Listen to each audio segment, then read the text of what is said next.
السلام علیکم ورحمۃ اللہ وبرکاتہ۔ معزز ناظرین، آج کی اس ویڈیو میں چند سوالات اور جوابات کے ذریعے سے جہنم کی حقیقت کو عقلی دلیل کی روشنی میں سمجھنے کی کوشش کرتے ہیں۔ سوال نمبر 1، کیا جہنم نامی جگہ کا واقعی وجود ہے؟ کیا آپ اسے ثابت کر سکتے ہیں؟ جواب، جہنم واقعی میں موجود ہے۔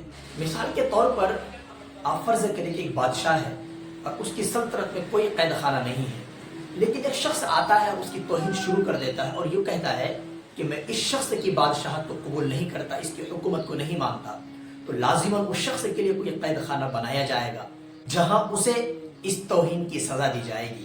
مثلا جب کوئی کافر یہ کہتا ہے، اللہ تبارک و تعالیٰ سے یہ کہتا ہے کہ تو یہ سارے کام کو انجام نہیں دیتا، ہر چیز بے مقصد ہے، ہر چیز اتفاقی ہے، تو لازماً وہ خدا کے وجود کا انکار کرتا ہے۔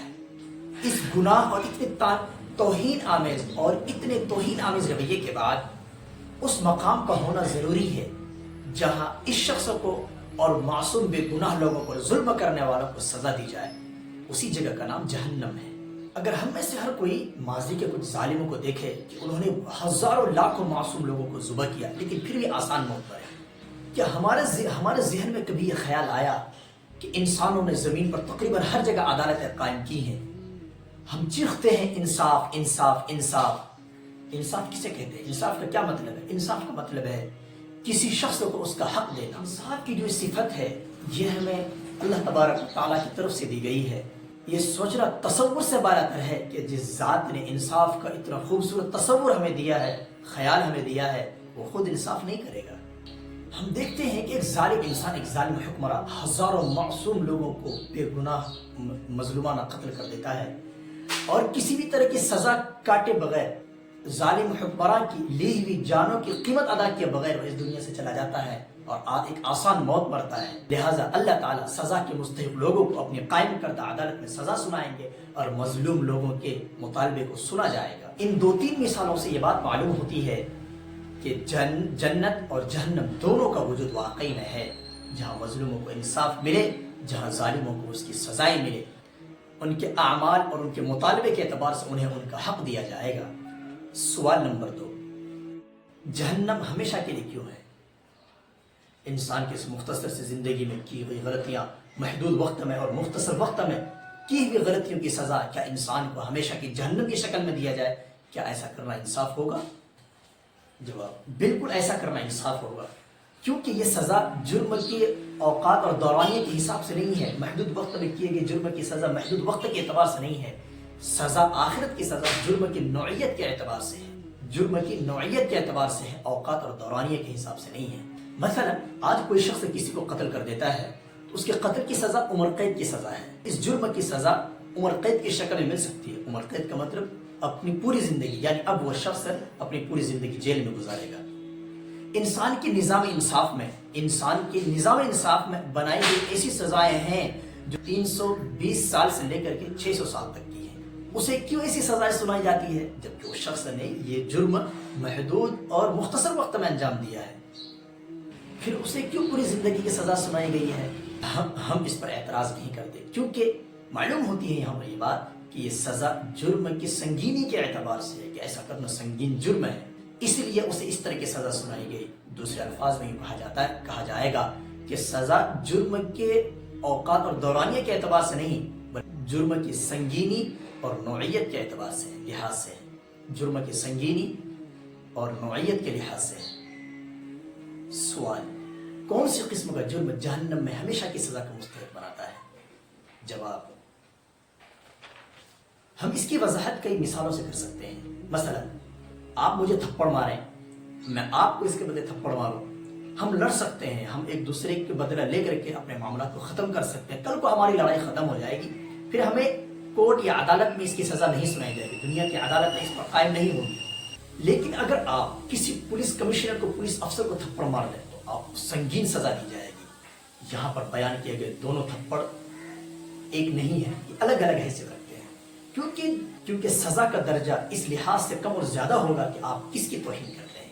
اگر آپ اپنے ایک دوست کی توہین کرتے ہیں تو اس کی سزا بس ایک دوست آپ کی توہین کرنے کے بعد ختم ہو جائے گی، لیکن اگر آپ وقت کے کمشنر کی توہین کرتے ہیں تو آپ کو اس کے بدلے سنگین نتائج کا سامنا کرنا پڑے گا۔ اس کائنات کو ایک ذات نے پیدا کیا ہے جس کی طاقت اور بڑائی لامحدود ہے، وہ ہر چیز کا خالق و مالک ہے، اور پھر ایک کافر اٹھ کر کہتا ہے کہ اس کے اختیار میں کچھ نہیں ہے، وہ اپنے خدا کا انکار کرتا ہے، اور وہ کہتا ہے کہ وہ ہمارے لیے کچھ بھی اچھا نہیں کرتا، وہ کہتا ہے کہ وہ اسے زندہ نہیں رکھا ہوا ہے، وہ یہ دعویٰ کر کے عظیم ترین گناہ کرتا ہے، ایک عظیم ترین گناہ کرتا ہے کہ خدا کے کاموں کے پیچھے خود خدا کا ہاتھ نہیں ہے بلکہ دوسروں کا ہاتھ ہے۔ جب ایک پولیس والے کی توہین کرنے پر، اس کو تھپڑ مارنے پر سخت سزا ملے گی تو یقیناً تمام پولیس والوں کے رب، کائنات کے رب کی توہین کرنے پر ملنے والی سزا یقیناً ہمیشہ کی جہنم ہوگی، کیونکہ اللہ تعالیٰ کے نام اور صفات لامحدود ہیں۔ جب آپ اس کی توہین کرتے ہیں تو آپ گویا کہ ایک لامحدود ذات اور صفات کی توہین کرتے ہیں۔ اسی لیے ایک لامحدود ذات کے خلاف کیے گئے جرم کی سزا بھی لامحدود ہوگی۔ یہ بالکل عام اور سہل اور آسان سی بات ہے، سمجھ میں آنے والی ہے۔ سوال: کیا وہ لوگ جو نیکیاں خوب کرتے ہیں اور اللہ کو نہیں مانتے، کیا وہ لوگ بھی جہنم میں جائیں گے؟ جواب: نیکی اور بدی یہ آپس میں تعلق رکھنے والے تصورات ہیں۔ ہم کسی شخص کو نیک سمجھتے ہیں، لیکن کیا وہ واقعی نیک ہے؟ وہ ہماری نظر میں نیک ہوتا ہے، لیکن کیا وہ اللہ کی نظر میں بھی نیک ہے؟ اس کی وضاحت ایک مثال سے سمجھتے ہیں۔